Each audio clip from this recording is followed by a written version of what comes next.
Armageddon, like you said, you were a natural selection by Michael Right. to work on Armageddon. What was that experience like? That was an incredible. I mean, first of all, when you get to spend as much time as I did at NASA, so I had 9 months of prep on that movie. That's an incredible amount of prep. Now we Wow. shot for 140 days, so it was a very long movie, but it required me going to the Kennedy Space Center many times. We went out there with Michael to scout it to figure out where we wanted to put the cameras for the launch. And the original launch that we did, the day launch, was never supposed to be in the movie. That was just a trial run for the night launch because they only do one, they were doing one night launch a year. And Michael wanted to photograph the night launch. And I had suggested that we better do a day launch just to make sure it all works. But we picked our camera spots. We had 17 cameras. And then it was a whole case of, okay, so now we have to figure out how the NASA computer can turn on the camera. So we had electronics guys make boxes. I would take the box and a camera to NASA. They would do a simulated countdown and we would see if it worked. If it didn't work, we'd go back and try to figure out why the trigger didn't work. And then we did things like, so when they fuel the main rocket booster, you cannot be within 2 miles of the orbiter. Hmm. The cameras have to be placed before that. Now, the launch can be postponed for up to 24 hours.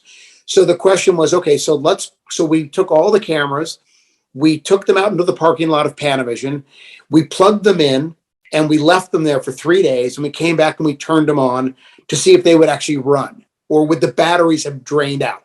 Of course, the batteries were dead. This is pre-lithium ion batteries. Right. Camera batteries were lead acid batteries. So we had Panavision build us super big batteries. Then the question came down to, oh, hell, we're in Florida. There's so much humidity and temperature change. Are the lenses going to fog up?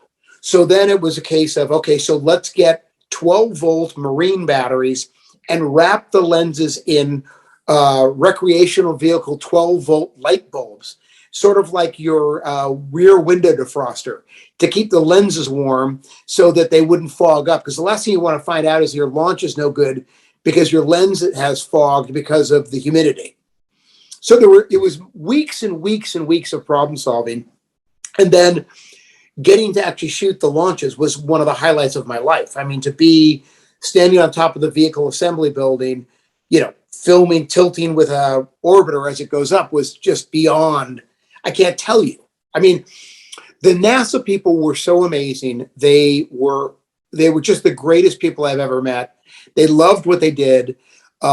We gave them copies of every shot that we did for their library, and they'd never seen 35 millimeter anamorphic film running at 120 frames a second of, the launch. So they once we turned over our day launch to them, I had basically access to every area of NASA, to the point at which when I left, they gave me a tile off of one of the space shuttles. Oh, that's sweet. Yeah, so that was great. And then it was a very long, hard movie.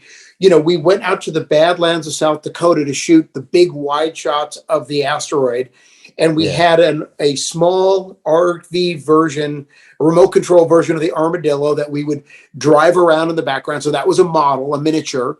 All of the stuff of the Freedom and Independence were miniatures. When I say miniatures, they were like 10 feet long, but they were shot by a model unit in Marina Del Rey. So it was all, that's how we did it all. We tried to do it all in camera. Amazing. Yeah. Amazing. And I'm kind of going all over the place, but one thing I love about Michael Bay films, and I mean, in tying to Armageddon and even Pearl Harbor and The Rock, is the way he portrays, because he has a obviously strong relationship with the military, NASA and all that. The way he portrays patriotism and the way he portrays, I mean, I come from a military family, so whenever hearing the music, the style, the slow motion shots, and just that salute, it is such, I mean, he just nails it. He Well, it's literally, why we get all that access, right? I mean, how do you think How do you get 30 vintage airplanes from the west coast of the United States to Hawaii? A P-40 cannot fly to Hawaii, right? It can only fly for 3 hours and it can't refuel in the air. You make a phone call, you call your friends at the Navy, and they load all the airplanes onto an aircraft carrier, and they basically are a taxi service for Jerry and Michael. I mean, we all stood there in Hawaii as the John C. Stennis came into port with all the vintage airplanes, P-40s, B-25s, and the Japanese Zeros, Vals, and Kates, all on the flight deck. All the F-18s, all the F-14s, or whatever the Navy version, they were all underneath. All the old vintage planes were lined up. I mean, you need those kind of friends to make these kind of movies. And obviously, Michael's movies are a love letter to sort of America.